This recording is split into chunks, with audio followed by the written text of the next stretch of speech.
Hey everyone. This is my quick reaction and my little short little discussion talking about the Fires collection, some of the new stuff and a new system that we're going to be getting in Vanguard Zero. A lot of people are kind of on the fence about this. A lot of people don't really agree with it since it sort of feels like it does kind of feel like Duel Links a little bit. Feels a little close to it, but it's good. I'm kinda also not good. It's hard to explain it. Usually with gacha games, you gotta make currency, you gotta make money, right? But I guess this is one of the ways to alleviate it because I'll get into it in a second. So we are finally getting set 3 for Zero, and this is what we're getting for set 3. So this is kind of exciting. We're getting our Messiah, Gurgwit, and Claret Sword, Shadow Support. I did see a little bit of the skill of what it does, but it's okay. And we're also getting the Fighter Collection that's coming out soon as well. That gives us a stride for every clan that's getting one. So all of the 26 of them are getting some extra bit of support, some extra love that they ended up missing. Which is really good because it also helps a lot of the other archetypes. So you have the Tsukiyomi Stride as well, which is cool. You also have the other Time Leaper Dragon. You also have the Omega Glendios, and you have the Ezel Stride as well in the same set. So that's kind of good. Then we have now Aura Geyser. It's going to be a GR. Prepare Shadow Paladin players, your booties. Prepare your booties because this archetype, Shadows in general, is just going to be expensive. In GR, Shadow Paladin shines a whole lot because a lot of their support is just good. Usually just good. When it's unit attacks of Vanguard, CB1. I think it used to be Soul Blast 1. Huh. I thought it used to be Con Blast 1, Soul Blast 1. But that's cool they changed it. Retire 2 of your rear guards, reveal the top 2 cards of your deck, and add them to your hand. It gets 5k for every grade 1 revealed. In the future, we'll get like starters that help this out a little bit, like being able to stack a grade 1 on top of your deck, so like a PG or something, which is really, really good. And then we got Claret Sword himself. His GB2, once per turn, retire 2 of your rear guards, get 10k in a crit. So basically like the original. And then when this unit is stride, CB1, return any amount of non-sentinel grade 1 cards from your drop zone to the deck and call. That, for me, is the most impressive part of this card. Is the fact you can return any amount of grade 1s back to your deck. Because that allows you to just kind of recycle pressure every single time. But a cool thing about that too is it's just you can't send sentinels back, which is kind of like a yikes to me a little bit, but it's alright. And then that unit gets 2k, and then when placed this gets 3, but that's kind of irrelevant a little bit. And then you have this grade 2 7k. When placed, CB1, discard a card from your hand, draw 2. So you can discard any junky grade 1s that you don't need. And you draw 2 cards. And it hits for 7k. It doesn't really matter. It doesn't really matter that much. It gets poked out with a 7k booster. But most archetypes that you're going to be playing in a mirror match, usually going to play like... not those. Swordbreaker. Swordbreaker gets a second win here in Claret Sword. You get to draw a lot more cards now with Claret, which is good. And then you have Promising Knight David. He is the double rare starter. Forerunner. GB1. This unit counts as 2 cards when chosen for the cost of retiring, so it also coincides with Aura Geyser, and when we get Aura Geyser Doomed, that'd be kind of good too as well. You do have in the future cards that specifically ask you to retire 2 like units though, or like it's complex to explain. Like the phrasing of how cards could be depends on how they'll phrase it in the future, because there are some card texts that ask you to retire exactly cards and not units, stuff like that. Phantom Blaster Dragon when you ride. So this is also a card that we're probably going to be getting soon in the future as well. Phantom Blaster Dragon, limit break 4. Oh, so it's a break ride unit. Soul Blast 3. Give your Vanguard plus 10k in the following skill until end of turn. When this unit attacks a Vanguard, retire 3 rear guards, draw 2, counter charge 3. And until end of battle, have your opponent discard a grade 3 or greater at random from their hand when activating a sentinel during the battle. If they do not discard, it doesn't activate. So your opponent gets bopped. Or a Heal Guardian triggers, because that also is a thing that can happen too as well. So that's not that bad. When placed, retire 1 of your rear guards and add a blasted from your deck to your hand. That's kind of good. It allows you to add, like, a Revenger, like Blasted Dark Revenger, I guess, but you need to have a Revenger Vanguard, so that's kind of wonky. I guess any other Blasted unit? Sure. And we talk a little bit about the Fighters Collection. We see some artwork here for some of the spoilers and cards that you can see here. Some Strides for Bermuda, some Strides for Mega Colony, some extra PGs, the Countercharge PGs, some Kree Elemental grade 1s and 2s. We're going to be getting a lot more Kree Elementals in the future sets, so be prepared for that. I can't wait to see if we're going to get Honolly, for example, because that was a card that was very prevalent during the G era as well. Allows you to not get multi-attack to Oblivion by a whole lot of other decks. That was problematic. Some Great Nature stuff, some Aqua Force, a Grand Blue, Pale Moon. I'm excited to see what they do with this set. So we're getting some Stride Fodder reprints and some PG reprints. And then some extra Strides. Let's see here. So then you have also the sleeves as well. Or Gurgwit. Gurgwit is going to be rank reward. So that's awesome. Then you also have the Harmonics Messiah that actually got a skill. It's a GR with a skill. And you get it for free in all clans. So that's good. So if you play an archetype that draws a lot of cards and you don't really care about discarding some stuff, this is a silver bullet against something like Link Joker, which is nice. This is really, really cool. I wish we had this when we play in the game. I wish we had something like this. But when placed, choose any number of lock cards and unlock them. For each card unlocked, discard a card. But sometimes that's irrelevant if you're trying to push for game. Like mega irrelevant. Very much so. And then here's them explaining some of the rules of the box. So G units for all clans. One pack costs 400 gems, so you can pay it with paid gems or free gems.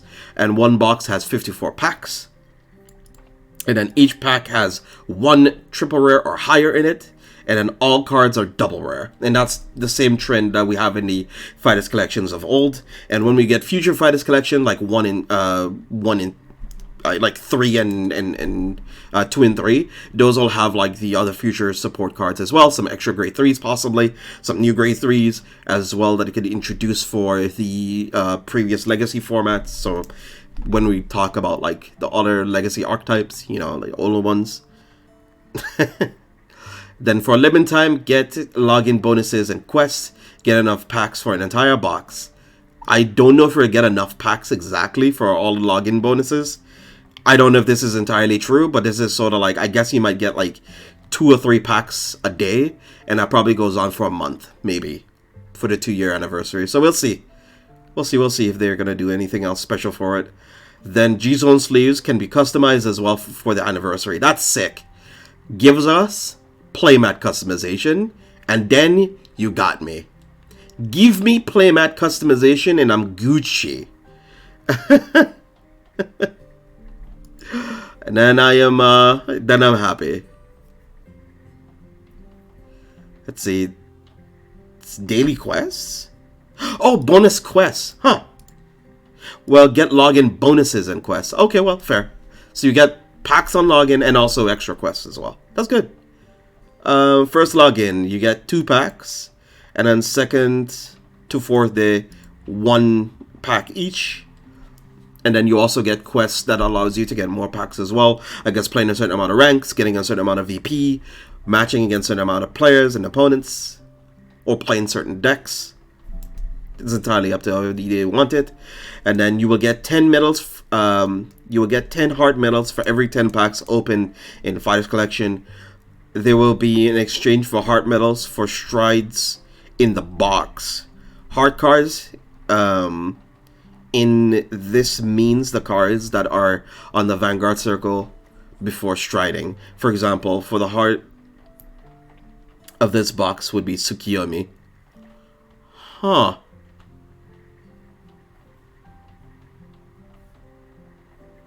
Well, that's kind of cool. There will be... So that would be the heart... That's cool! So you can also exchange for the the heart cards of the cards that you want to look for as well. That's really dope.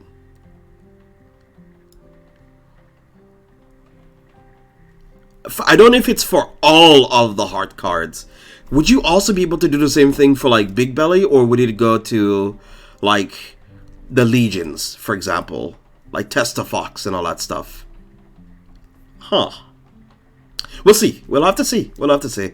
And there's a total of 66 triple rares and 29 double rares that will be exchangeable.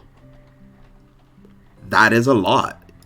So you need to actually pick and choose which ones you want. I don't know if you'll be able to get like every single one of them. Oh, but hey, yo. Yo. Okay. So you free-to-play players who've been grinding for gems for a long time, you have something else to look forward to now. And then we also have some of the strides that got revealed as well. We have Fast Chase, Golden Knight Campbell. This card used to be a pretty good card when we first got strides. And let's see how it chips up here. Vanguard Circle. When this unit hits a Vanguard, look at the top 5 cards of your deck. Call one card from among them to Vanguard Circle, and this unit gets plus 2k until end of turn. That's okay. Because that could lead into like multi-attack shenanigans, especially if you're on like a Liberator Vanguard, for example, and then you call Aglovale, and then Aglovale calls another Rearguard out, for example. So like you attack for 9. You attack for 9 with one, you attack for 9 or 10 for another, and then you attack with Vang and that hits. Then you go Aglovale, Aglovale calls something else, and then you have some extra shenanigans. Some extra really saucy shenanigans going on. Oh, Pelennor? Yeah, Pelennor is also pretty nice too as well. You get some really good plays going. And then we have Sunrise Rain Night Gurgwit. I can't get it out of my mouth. I have to try. Then you have Vanguard Circle GB2. At the end of your turn, CB1 Soul Blast 1. Look at the top 4 cards of your deck. Put a card from among them into your drop zone. During your opponent's next turn, this unit gets plus 5k if you put a trigger to the drop zone. No, it's actually... Let me see. Oh, okay. So it gets 5k if you put a trigger to the drop zone by its effect. This unit gets an additional plus 5. So if you put an additional... So it's 10 and 5. If you put a trigger, it's 10. If you put a non-trigger, it's 5. Ooh, that's a dicey one. Because if you get hit a defensive, that could put you on 21 outright. Which is not bad. But you need to be careful. Because... yeah, that could get kind of oof. Okay. And then you also have the stride skill. When you Gurgwit Stride, CB1, look at the top 4 cards and call a card from among them, and it gets 2k. I would have liked that this card also sends cards back to your deck, because you're kind of milling out your deck too. With this skill as well. But I guess they don't want to make it too overpowered, and they're trying to like ease up on skills like this that much. But fair enough. Like if you're playing against a pretty bad matchup, this skill is not that bad, because you can ride this, stride with it, get like a free board going, and especially if you can like a Legion the turn, you can just ride on this for a turn, use the defensive skill on GB2, pass the turn. You know, it's kind of okay. Then you have Veteran Knight Danvalo. Then you have Vanguard or Rearguard Circle. GB1, when this unit hits a Vanguard, CB1, look top 4 from the top of your deck and call a card from among them. Just gas, man. One of the cool things I did notice as well is that a lot of these skills, what you used to have with Gurgwit back in the day, is the fact that some of these skills would put the cards to the bottom of the deck, which would mean sometimes you would see triggers, but they would go to the bottom of your deck. You can't do anything with them, and you would oftentimes also have players get like game warnings or game losses because of the fact that the cards go to the bottom of the deck. And sometimes you do have also effects that shuffle your deck too, especially if you're mixing them both in a deck like Gurgwit. And so a lot of people got like warnings or game losses because of it, because you just forgot which one. Which one did which, or you're like, oh crap, I accidentally shuffled my deck. And that actually mattered a whole lot, right? So, woof. So rearguard GB1, this is a starter, Rising Lionette. When your other rearguard is placed from the deck, put it into your soul, and then give that unit plus 5k, and the following ability. When this unit attack hits a Vanguard, CB1, look at top 3 from the top of your deck, call a card from among them. And it also cannot be retired from your opponent's card effects. Not bad. It allows you to freely play with it as much as you possibly can. Does not stop it from being locked, though. So you can still have some issues against Lane Joker. But, it's whatever. You take with it what you will. I still think this is a pretty good starter, and it gives you a lot of options to work with. It'll be entirely up to you how you want to go about this. But I really like how Gurgwit's tweeted up so far. It's pretty good support. It's a pretty cool archetype, and it also allows you to, shuffle through your deck, so whatever your cards that you ended up not hitting, it allows you to just keep on comboing, keep on going off. I like it. I like it a lot. I do. I really do. But yeah, that's going to be it for me. Thank you guys for tuning in and stopping on by. Get yourself some... If you're playing in JP, get you some Fighter Collection. This allows us as English players over here in the West to see how your meta is going to be shaping up. And I'll give you guys, hopefully keep you guys updated and see how these boxes look like in the future. Take care.